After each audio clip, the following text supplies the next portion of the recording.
뉴스의 진수를 보여주는 인터뷰 뉴진수.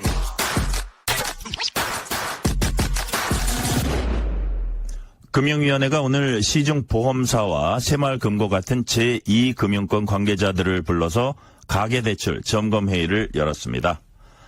은행권 주택담보대출부터 조이기 시작했던 돈줄 고삐를 더 바짝 당기는 분위기가 감지되고 있습니다. 그런데 이렇게 돈줄이 마르면 서민들 고통이 가중될 거란 우려도 나오고 있습니다. 안용섭 서민금융연구원장과 함께 갈수록 팍팍해지는 서민들 대출 얘기 나눠보겠습니다. 안용섭 원장님 어서 오세요. 네, 안녕하십니까. 안용섭입니다. 자, 시간 내주셔서 감사합니다. 네, 감사합니다.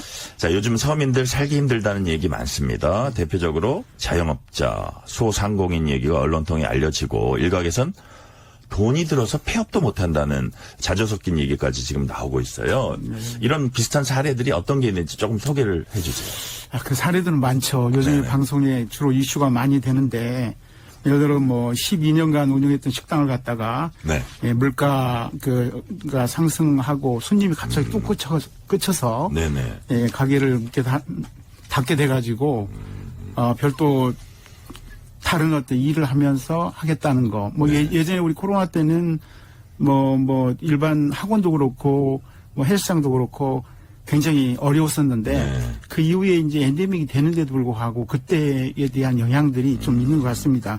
그래서 통계적으로는 일단 살펴보면 사실은 이게 지금 코로나 전에 비해서 네. 그 자영업자 수는 한 750개 정도 된다 그러면 그 중에서 대출이 한 2배 정도 늘어났습니다. 현재 자영업자에 대한 총 대출이 1113조로 되어 있습니다. 네. 그러면은 2019년 그 전에 비해서 한 50% 증가가 된 셈이죠. 50%요? 예. 네네. 그런데 오히려 연체한 금액은 2배 늘어났습니다. 100% 늘어난 훨씬 더 거죠. 많이 늘어났다 이거죠. 그렇죠. 연체는. 30조, 예. 10조에서 30조가 늘어났습니다.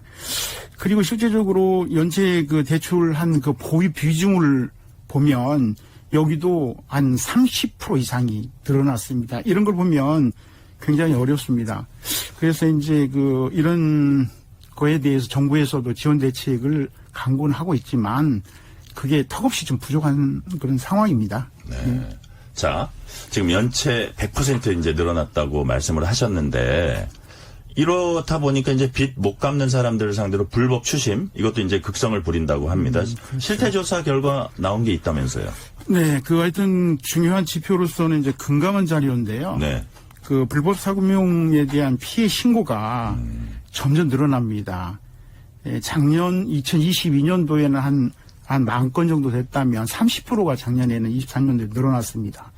3,000건, 한 네. 4,000건이 늘어났고 올해 이제 지금 현재 9월 10월이지만 그 지금 추세를 보게 되면 한 15,000 내지 6,000건 정도 늘어날 것 같고 그 중에서도 이제 그 비중이 많은 데가 여러 가지 어떤 분류를 한다 그러면은 채권 출심이 특히 많이 늘어났습니다. 채권 출심. 채권 출심.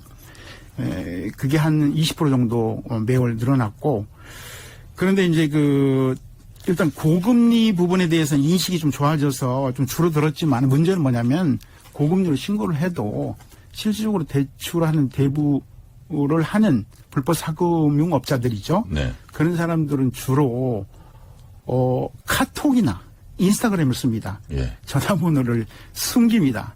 그래서 도대체가 자신들의 존재를 숨기는 거죠. 어떻게 그렇습니다. 보면. 꼬리를 자르는 돈은 거죠. 받아내되. 네, 예. 그렇습니다. 그래서 이제 그런 쪽에 있기 때문에 오히려 더 어려워졌다. 구제받기는 예. 이런 상황입니다. 근데 예를 들어서 불법 막 말도 안 되는 막 수십 배 100배까지 받는 이런 그 불법 사금융 업체한테 갚아야 될 의무가 있나요? 그래서 이제 법적으로는 예, 이제 예. 민사계약이기 때문에 네. 어느 정도의 어떤 정당성을 단속 규정으로서 이해를 했지만 네. 법이 이번에 이제 통과가 정부에서 추진하고 있는 거는 불법 사채의 경우에는 불법이라고 확인되는 순간 예. 6% 정도만 정당으로 받도록 나머지는 원금이나 이자 상환에 예. 충당하도록 이렇게 이제 제도를 바꿀 예정이 있죠. 지금은 제도가 어떤데요? 없습니다. 아직은. 아직 제도가 없으니까 제도를 만드는 입법화, 거예요? 입법화 과정이 있고. 그러니까 기본적으로는 그 자체가 사채, 불법 사채 막 엄청난 고금리가 불법이기 때문에 안 갚아도 된다는 법적인 해석은 있을 수 있지만 법적 제도는 아직 없다 이거죠. 그렇습니다. 그리고 또 이제 예를 들어서 뭐 독촉을 할 때 그 몸 사진 이런 뭐 협박이나 이런 걸로 그렇죠. 우리가 불법적으로 채권 추심할 경우에는 예. 그 계약 자체를 무효하자. 고 하는 것들이 이제 법에 지금 상정되어 있는데. 그리고 말도 안 되는 있습니다. 엄청난 금리를 했을 때는 그걸 무효화하자 뭐 이런 것들도 내용에 들어가 있나요? 그렇습니다. 6% 내지는 그게 이제 불법 행위가 수반됐을 경우에는 무효하다. 네. 하자. 뭐 이런 내용들이 이제 들어가 있습니다. 예. 자, 그렇다면, 자, 제가 상황 파악을 위해서 이제 우리나라 대출을 해주는 기관이랄까요? 대출의 주체의 현황부터 알아보겠는데, 이제 제1금융권이라는 게 있고, 제2금융권이라는 게 있고, 뭐 대부업체, 저축은행, 뭐 여기 지금 방금 말씀하신 뭐 사채도 있는데, 근데 어쨌든 기본적으로는 제1금융권이 이자가 제일 싸고, 그죠? 그렇죠. 예. 그 다음부터 점점 비싸지는 거죠. 그렇습니다. 예. 예, 예. 뭐, 이게 이제 금융이라고 하니 예. 잘 아시다시피 굉장히 어떤, 하이 리스크, 하이 리턴, 리틀 리스크, 리틀 리턴 네. 하면서 금융이 돌아갈 때, 네. 그 신용도에 따라서 금융을 공급하는 기관들이 어느 정도 차별화가 되어 있습니다. 그러니까 뭐 대출이 요구하는 담보라든지 신용 같은 데 차이가 있는 거죠. 그렇습니다. 그래서 이제 주로 이제 금융회사라고 하는 거는 기본적으로 돈을 떼서는 안 되기 때문에, 떼이지면 안 되기 때문에, 네. 예, 실질적인 담보가 있달지, 그 사람이 그 갚을 수 있는 상환 여력이, 능력이 있달지, 그걸 보고 대출을 해주는 거죠. 네. 그렇기 때문에 상대적으로 저신용자이거나 담보가 없는 이런 서민 같은 경우에는 굉장히 대출을 받기가 어렵다. 네. 이렇게 볼 수 있는 거죠. 더더군다나 이제 금융당국이 돈줄을 죄고 있으니까 지금 상황이 더더욱 어려워지는 상황인 것 같아요. 그렇습니다. 네. 뭐 풍선 효과도 생긴다는 얘기 나와요. 풍선 효과는 뭐예요? 간단히 얘기하면. 예전에 저희가 예. LTV 뭐 40%만 대출해 준다. 뭐 제1금융권에서는 제2금융권에서는 60% 해준다. 뭐 일반 카드나 대부업체는 80% 해준다. 이런 네네. 얘기를 한번 들으신 적이 있을 예, 겁니다. 예. 그때 당시에 예를 들어 40% 말고 80%를 필요로 하는 사람의 경우에는 은행은 안 찾고 고금리를 하더라도 더 한도가 많은 쪽으로 그러니까요. 가게 되는 거죠. 가게 된다. 그 근데 얘기를 하는 거군요. 그렇습니다. 근데 더더구나 요즘 같은 경우에는 굉장히 어떤 정보의 유통 속도가 빠릅니다. 네. 그러다 보니까는 최근에 이제 빚어진 얘기지만 뭐 신한은행은 안 되는데 예를 들어서 뭐 국민은행은 된다. 이건 특정 은행을 얘기하는 것이 예, 아니라 예. 뭐 예를 예컨대. 들은 겁니다. 예. 그래서 그런 것들이 이제 금융회사별로 차별화가 많이 돼가지고 그런 것을 찾아서 하나의 어떤 그 대출을 해 나가려고 하는 그런 것들이 이제 많이 정보가 유통이 다 되기 때문에 그렇기 때문에 풍선 효과가 더 빠른 거죠. 네네, 그렇군요. 근데 우리가 가장 주목하는 건 이겁니다. 형편이 어려운 이제 서민들은 은행이나 보험사, 새마을금고, 저축은행 이런 데서 돈 빌리기 어려운 사람들이 꽤 있어요. 담보물이 없거나 또는 그동안 신용등급을 이제 쌓지 못해서 그럴 텐데 그런데도 이분들이 정말 돈 필요할 때 대출 돈줄이 막힌 분들이 돈이 급하게 필요하다 하면 그럼 어떻게 해야 됩니까? 어떤 방법들이 참 있을까요? 이게 문제가 굉장히 대책이 어려운데요. 네. 이 경기가 안 좋을수록 돈줄에 이제 그 저수지로 얘기하면 네. 저수지에 풍부한 수량이 있을 경우에는 모든 돈에 이렇게 공급을 할 수 있는데 적어도 굉장히 고갈된 상태가 있을 경우에는 네. 선택적으로 선별적으로 할 수밖에 없겠죠. 그럼 아까 말씀드린 대로 담보가 있거나 신용이 있는 쪽에 우선적으로 대출을 해주기 때문에 그 전에 대출을 받은 서민이라 하더라도 그 자리를 상대적으로 돈이 없기 때문에 밀고 나오면 그 서민은 다시 제도권 금융을 받기가 어려워서 다시 불법 사금융으로 사채로 그러니까요.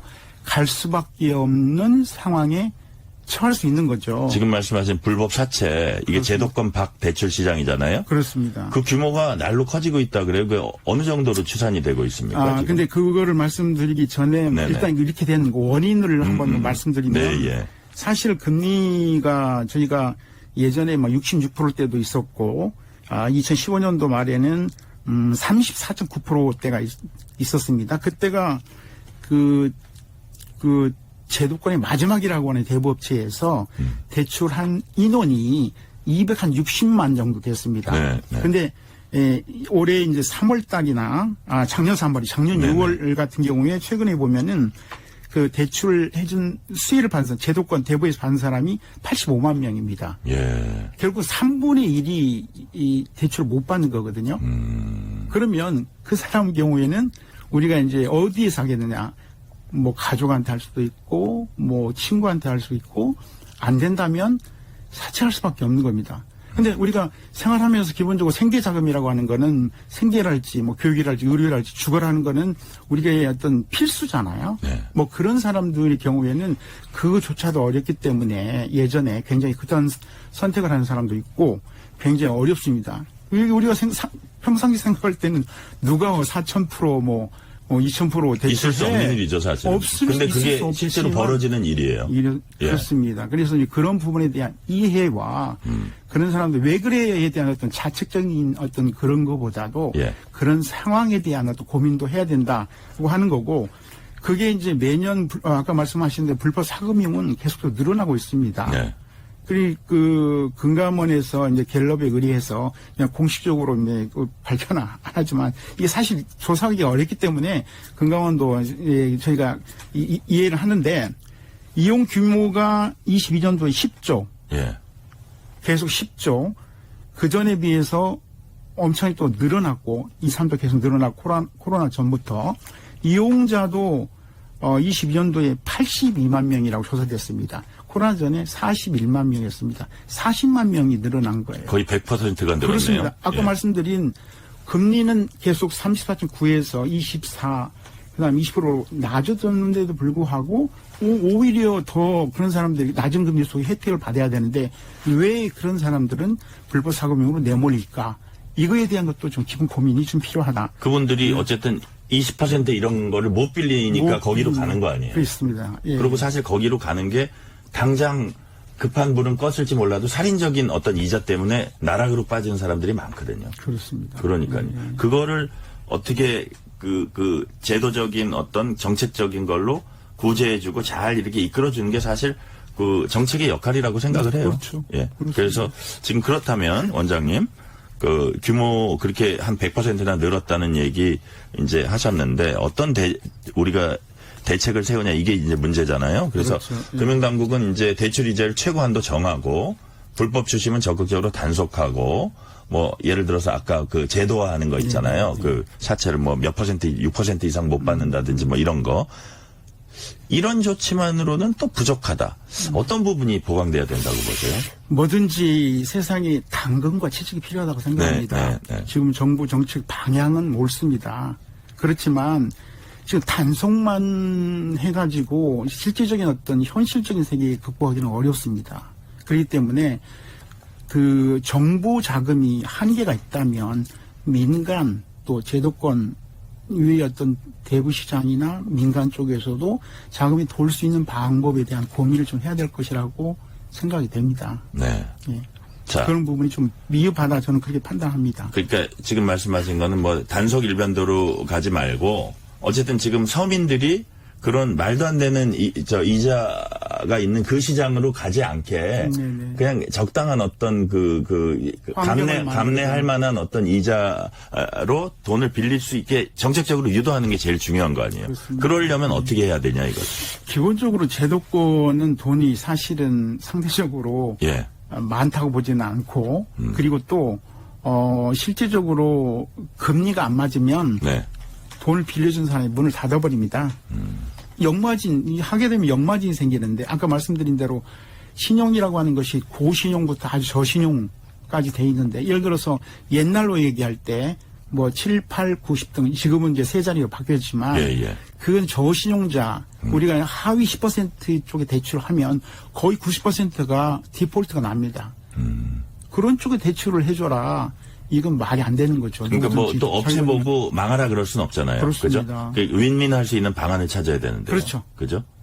그래서 이제 그런 예. 방법으로 저희가 서민금융연구원에서 평상시 얘기했던 부분에 대한 대책을 보면 예. 첫 번째가 탄력적 금리제입니다.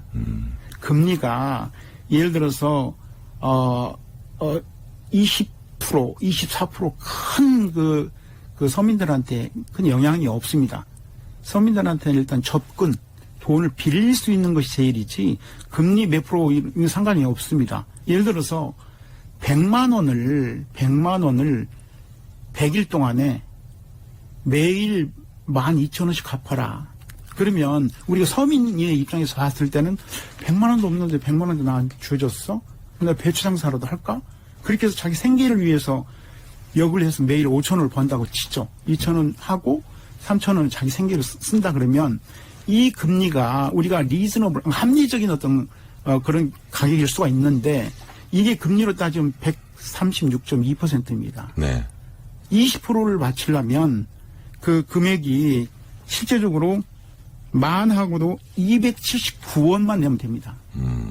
이게 무슨 얘기냐면 그 장사하는 사람의 경우에는 그렇게 않거든요. 자, 근데 빌리는 게 중요하다 이거죠. 그렇습니다. 그러니까 그래서 금리가 조금 높더라도 네. 빌릴 수 있게 하자. 그래서 무작정 다 하는 거는 그런 문제가 있습니다. 예, 왜냐하면 예. 수렁에 계속 빠지기 때문에 그거를 단기, 그다음에 소액 네. 이 경우에는 조금 탄력적으로 운영을 하다. 이게 이제 우리 말이 아니고 외국 선진국에서 다 도입되고 있는 도입되고 상황입니다. 있어요. 예, 이게 첫 번째는 그거고 일단 조달금리에 있어서의 어떤 안정적인 조달금리를 위해서 일본 케이스가 될 수가 있는데 하여튼 이미지에 대해서 상당히 그 빌리는 사람들이 생각을 합니다. 예, 예. 네, 그러면 뭐 창구를 뭐 은행 쪽으로 해서 하는 경우도 일본 같은 게 있고 그러면 은행에서 조달할 때 지금 상대적으로 여력이 있는 금융회사다 그러면 그쪽에서도 고정적으로 대리대출이라는 하는 방식으로 대부업체에 낮은 금리로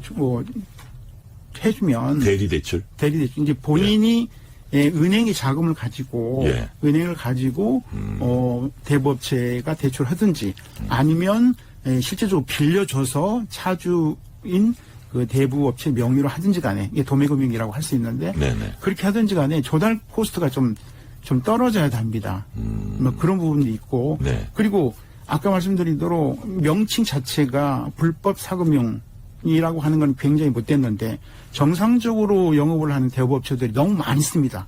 그게 지금 현재 제도권으로서 금감원에서 계속 감독을 해서 굉장히 많이 정화돼서 20% 아까 말씀드린 대로 금리 고금리에 대해서는 굉장히 건수가 줄어든 이유들은 예. 현실적으로 단속을 하기 때문에 그렇게 되는 거거든요. 그렇다 그러면 제도권으로 끌어들인다.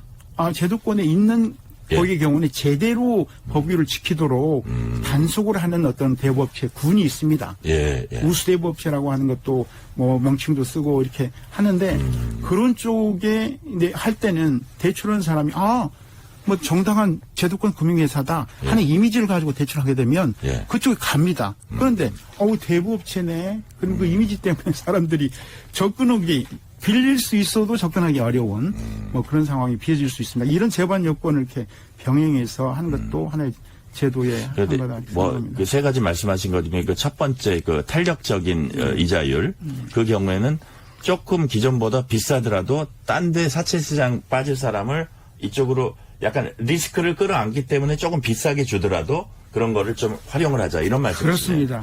그거 아주 귀에 쏙 네네, 들어오는데요. 네네. 자, 서민 금융을 위한 조합 형태의 노력이라든지 뭐 혹은 지방자치단체 차원의 지원 이런 것들도 병행되면 더 좋을 것 같아요. 맞습니다. 지금 현재 우리가 새로운 모델을 만들어야 됩니다. 네. 정부의 어떤 재정적인 한계가 있다 그러면 그 부분에 대해서는 민간이 활성화될 수 있도록 여건을 만들어줘야 되는데 그런 아주 새로운 모델들이 지금 생기고 있습니다. 예를 들어서 지금 현재 기존적으로 신나는 조합이나 사회연대은행에서 그거를 그 사회적 금융이나 마이크로 파이낸스를 하고 있고 예. 최근에 그 보도된 자료에 의하면 뭐 어떤 영암의 그 천사 펀드라고 하는 게 있습니다. 전남 영암 천사 펀드. 거기에는 세 파트가 같이 협업을 합니다. 예. 영암군이 사업 예. 총괄을 하고 대상자를 모집하고 영암 신협이 대출 상품을 취급하고 상호 관리를 합니다. 예.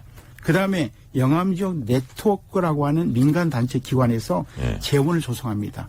세 그룹이 이렇게 기금을 조성하면 이건 정부 재원이 아닙니다. 민간에서 이렇게 한달지 아니면 더불어 사는 사람들이라고 하는 그 어떤 아주 민간 단체가 있습니다. 네. 산무 운동을 하고 있는데 거기에는 기본적으로 뭐 이자도 없고 담보도 없고 보증도 필요 없습니다. 어떻게 그렇게 대출이 되느냐?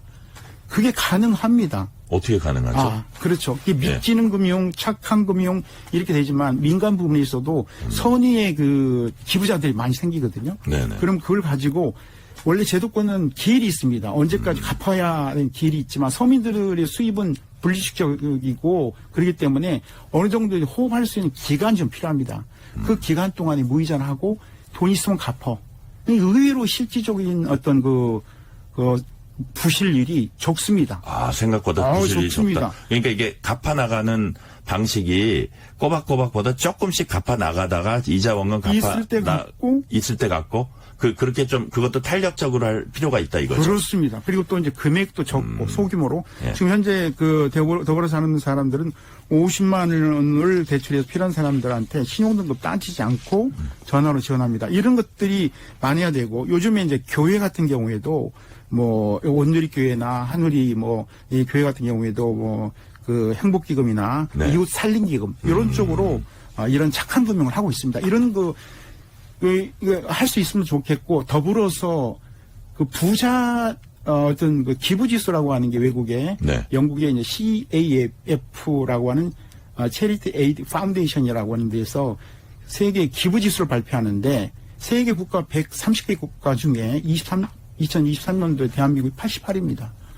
그러면 민간에 얼마든지 여유 있는 자금을 이럴 때 민간에서 돌을 수 있도록 하는 것이 굉장히 중요한데 그런 부분들을 할 수 있도록 제도적인 세제적인 인센티브를 줘가지고 하게 되면 얼마든지 가능합니다. 세제적인 인센티브를 통해서 그런 도네이션을 더 많이 활성화시킨다. 그렇습니다. 그래서 그 전문적인 어떤 그 기관하고 끼어서 이렇게 하게 되면 되고 이럴 때 이제 언론기관이 많이 도와주시면 네. 옛날에 금모기 운동처럼 사회적으로 활성화 분위기가 좋은 분위기가 되지 않을까 이런 생각도 들어갑니다. 예. 지금 시간이 거의 다 됐는데 네. 질문 2개 남았거든요. 네네. 자, 원장님께서는 현행 대출 기준이 되는 신용평가 방식에 문제가 있다는 얘기 많이 하셨습니다. 네.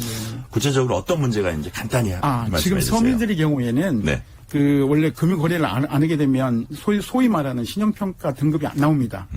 그래서 스팀 파일이라고 하는데 그렇지만 실제적으로 그 사람의 어떤 상환 능력을 잴 수 있는 기구도 얼마든지 있습니다. 네. 예를 들어 전기료 잘 낸다, 공감을 잘 낸다, 뭐 전화요금 잘 낸다, 기본적으로 물건 거래할 때 이 전자상거래에서 잘 갚는다. 네. 이런 것들이 대한평가입니다. 대한평가 기관을 활성화시켜서 그런 쪽에 통해서 거절된 사람에 대해서도 그 신용을 할 수 받아들일 수 있도록 있는. 뭐 예. 그런 것들을 저희가 이제 포용금융 차원에서 주장하고 있습니다. 네, 마지막 질문입니다. 지금 말씀하신 대로 서민 대신 포용이라는 단어 사용하는 게 맞다. 연구소 이름 바꾸는 것도 검토하고 있다. 포용금융.